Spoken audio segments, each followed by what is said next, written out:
اسماعیل set فضا tone میں پڑھنی ہے، وہاں ایک پروگرام ہے حضرت کا، اس لیے میں انتہائی ادب کے ساتھ حضرت سے درخواست کرتا ہوں کہ جامع انداز میں ہم سب کے سامنے نسائی ہے عالیہ غالیہ سے مستفیض فرمائیں۔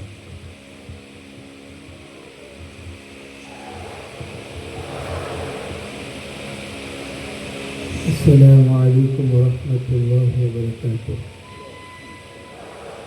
نحمده ونصلي على رسوله الكريم اما بعد۔ اعوذ باللہ من الشیطان الرجیم، بسم اللہ الرحمن الرحیم۔ ایاک نعبد وایاک نستعین، اهدنا الصراط المستقیم۔ اللهم أيدنا بتأييدك، اللهم أيدنا بتأييدك، اللهم أيدنا بتأييدك يا رب العالمين۔ قابل قدر ذی افتقار حضرات علماء کرام، حجاج عظام، بزرگوں، بھائیوں، عزیز نوجوانوں،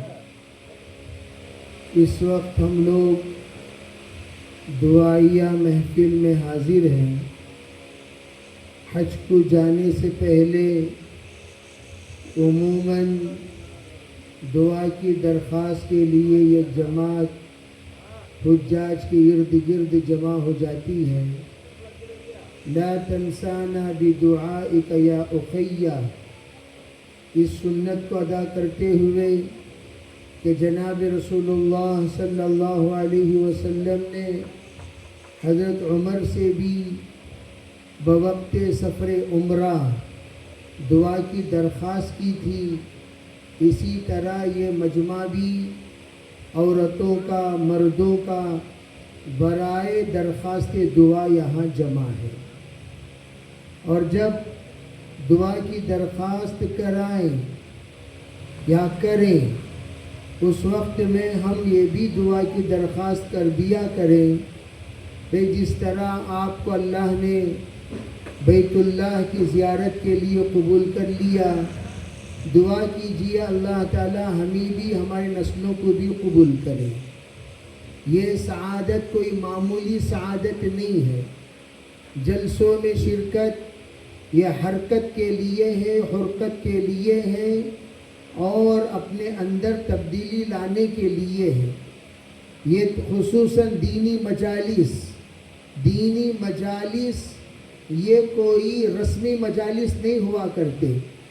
ان مجالس کا ایک مقصد ہے، ان مجالس کا ایک عنوان ہے، ان مجالس کا ایک مقصود ہے، ان مجالس میں ایک مطلوب ہے، وہ یہ ہے حجاج اکرام کو، خصوصاً اللہ کے گھر کو جاتے ہوئے دیکھنے والوں کو یہ کہ غیرت پیدا کرانا مقصود ہے۔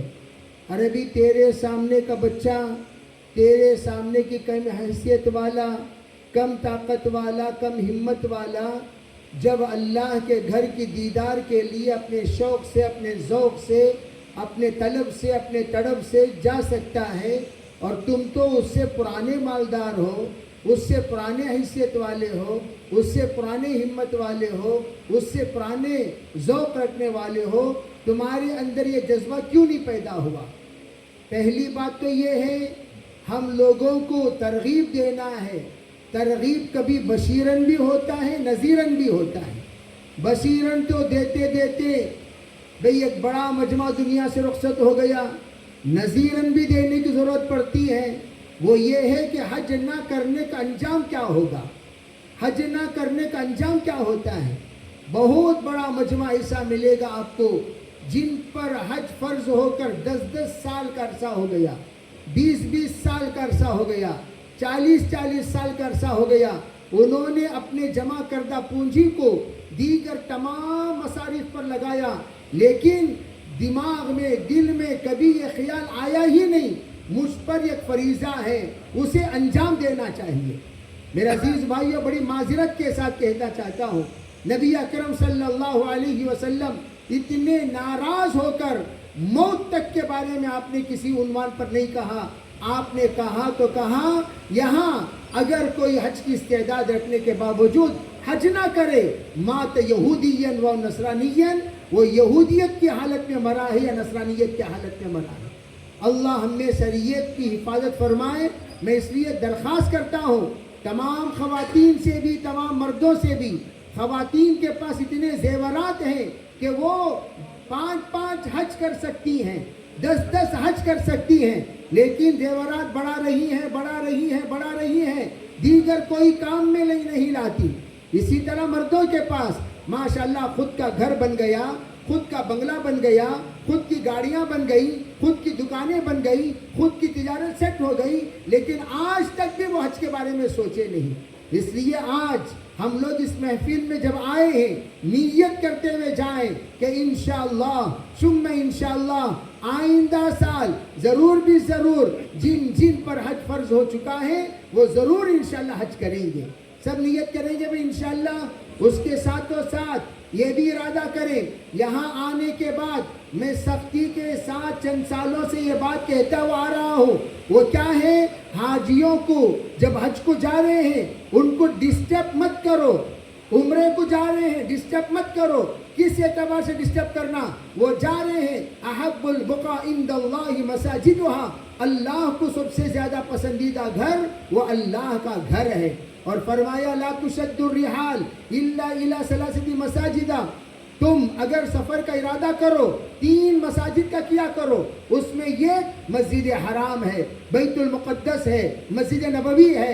الحمدللہ ہمارے حجاج کرام بیت اللہ اور مسجد نبوی کے ارادے سے سفر کرتے ہیں۔ جب اتنے مقدس جگہ کا سفر کر رہے ہیں اور ہم ان کو بدترین جگہ کا ایڈریس دے کر بھیجتے ہیں، بدترین جگہ کا تقاضا کر کے بھیجتے ہیں، بدترین جگہ کا ارادہ کرانے کے لیے بھیجتے ہیں، بدترین جگہ کے وزٹنگ کارڈ دے کر بھیجتے ہیں، وہ کیا ہے، وہ ہے دکانوں کا ایڈریس دینا، جاتے میں یوں کہنا سونا لے کر آؤ، چاندی لے کر آؤ، یہ لے کر آؤ، وہ لے کر آؤ۔ ابھی میں کہہ رہا تھا حاجیوں میں بعض لوگ ایسے بھی حاجی ہوتے ہیں جن کو چن کھانے کے علاوہ دوسرا کوئی کام نہیں، پورا حج چن کھاتے ہیں، صبح سے لے کر شام تک بازار کا ایڈریس لے لیے۔ اور تمام حجاج کرام اس بات کو سنیں، کوئی بھی یہاں سے جاتے ہوئے بازار کا ایڈریس لے کر ہرگز نہ جائیں۔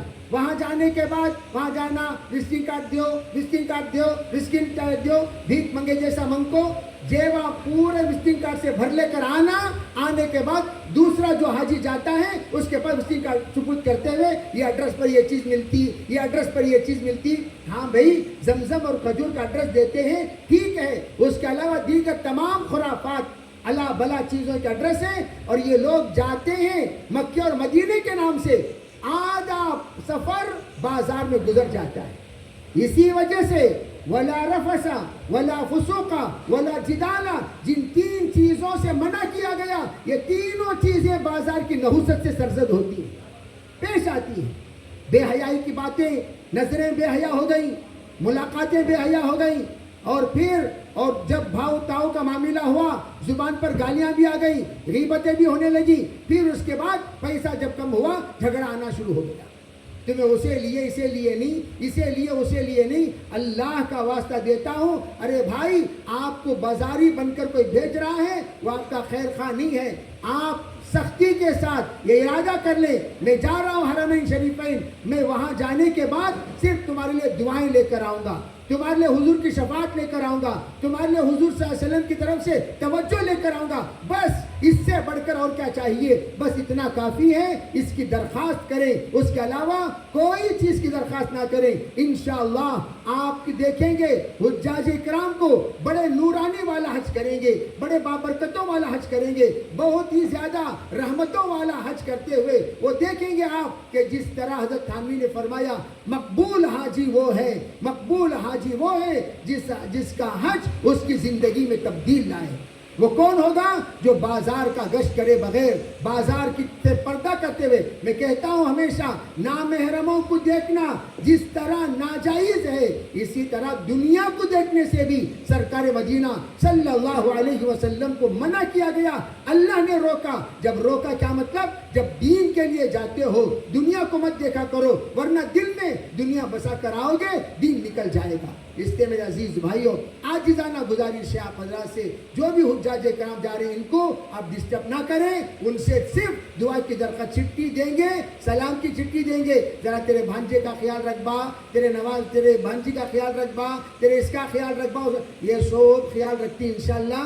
جا کو دعا کرنے کو آتی. تم نہ اگر ضرورت ہے بامبے کو چلے جاؤ، دیگر تمام جگہ چلے جاؤ، یہاں پر حرمین کی پوری چیزیں ملتی ہیں. باقاعدہ کہتا ہے وہاں کا بازاری، وہ یہ کہتا ہے اگر بمبئی والے کوئی چیز کا ریٹ کم کریں گے تو ہم بھی کم کرنے کو تیار ہیں. اس لیے میرے عزیز بھائیوں بہنوں سے گزارش، اللہ کے واسطے جانے والوں کو ڈسٹرب نہ کرو، اور جانے والے بھی یہاں سے ایک سوئی کے ساتھ نیت کرتے ہوئے جاؤ. انشاءاللہ خیر و برکات کے ساتھ آپ کا جانا آپ کا آنا مقدر ہوگا. اللہ تعالیٰ تمام حجاج کرام کے اسفار کو قبول فرمائے، اللہ آسان فرمائے، اللہ تعالیٰ ہر طرح کے خیر مقدر فرمائے، تمام شرور سے پاک فرمائے. وآخر دعوانا الحمدللہ رب العالمین.